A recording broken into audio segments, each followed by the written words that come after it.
মহাকাশে এমন একটি জায়গা আছে যেখানে আলো পর্যন্ত ঢুকে আর বের হতে পারে না। যদি কোনো মানুষ ব্ল্যাক হোলের মধ্যে পড়ে যায় তাহলে তার কী হতে পারে চলুন জেনে নেওয়া যাক।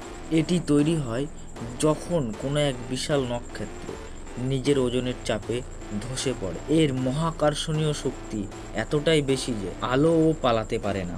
বিজ্ঞানীদের মতে ব্ল্যাক হোলের চারিপাশে একটি সীমা রয়েছে যাকে বলা হয় ইভেন্ট ইরাইজন, এবং একবার এই সীমা পার করলে আর ফিরে আসার কোনো উপায় থাকে না। যদি কোনো মানুষ এই ব্ল্যাক হোলের কাছে যায় তার শরীর লম্বা হতে শুরু করবে।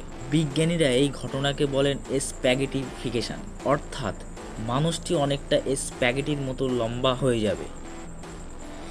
সবচেয়ে আশ্চর্যের বিষয় হলো আজও কেউ নিশ্চিতভাবে জানে না ব্ল্যাক হোলের ভিতরে আসলে কি আছে, এবং অনেকে বলেন যে অন্য কোনো মহাবিশ্বে যাওয়ার পথ। তাহলে আপনার কি মনে হয় ব্ল্যাক হোলের ভিতরে কি থাকতে পারে? অবশ্যই কমেন্টে জানাবেন।